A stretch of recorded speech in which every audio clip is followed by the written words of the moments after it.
from Nipissing. Well, I recognize you as well, Speaker, sitting there. You look great in the chair, I must say. Great to see you today.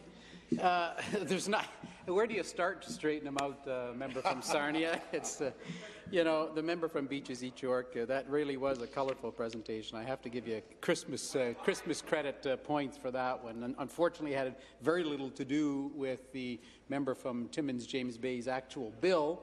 But, I know you spoke a lot about the carbon tax, and I can imagine why you would want to spend your time trying to fluff it up when, 400 and the Auditor General herself. Now, I know you disparage the Auditor General, and you don't speak very highly of her on any occasion, but I can tell you she told us that $466 million of your cap-and-trade slush fund is on its way to California and Quebec, so we understand why you're so concerned about trying to give some spin. She also told us, the Auditor General told us, that by 2020, $2.2 billion of your cap-and-trade slush fund will be on its way to California and Quebec, and Ontario, sadly, accrues very, very little of the benefits.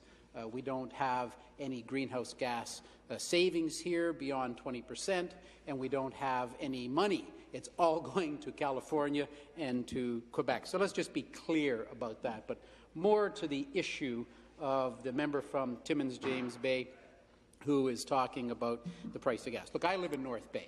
I live in Corbeil, actually. I was born and raised in the city of North Bay. I represent the riding of Nipissing. I'm a northern boy. I've been there 61 years, and I can tell you that this is a lifelong issue, gas prices in the north.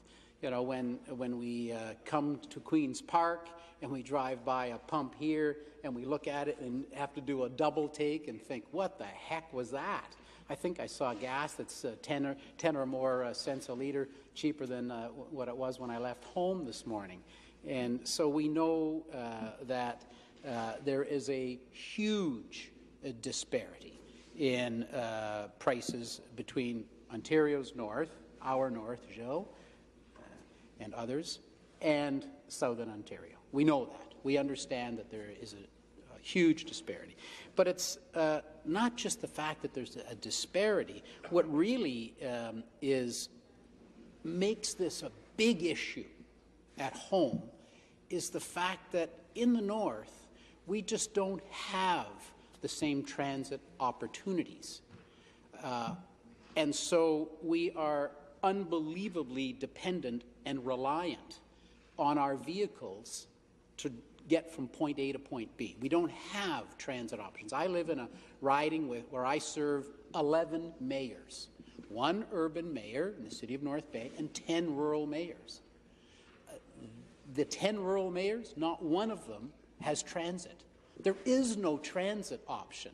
So we collectively in rural and northern Ontario, we rely on our vehicles and we rely on hitting the gas station down the street certainly more than once a week because the areas that we travel are vast. This is not the reality in southern Ontario. You work in a very, very, very different way than we do. You have tremendous transit opportunities. We just don't. There's no way to get from where I live in Corbeil, East Ferris, into North Bay unless you drive.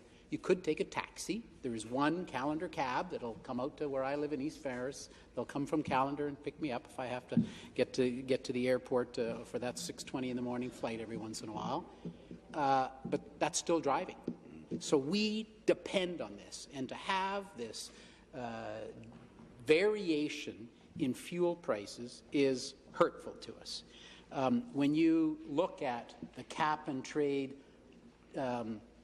taxes that come off of that, when you look at they talk about triple hydro rate. Well, where we live in Corbeil, you go on my street, we don't have triple hydro rates, we have quadruple hydro rates because we're medium density. If you go just around the corner on Tread Lightly Lane, my buddy Phil, there's only 12 houses on the street, he pays low density. So if you're paying 18 cents a kilowatt hour for your power, I pay 22.5 cents. He pays 26 cents. So we've got these differences in Northern Ontario that you wouldn't even have a clue about. You just would not know that our costs are so very, very much higher. Our distances are longer. It is a more difficult to get through a day. But I'll tell you, as I look at my northern friends, I don't think we give it up for a second, mind you. The beauty of it and the joy. I can't wait. I know.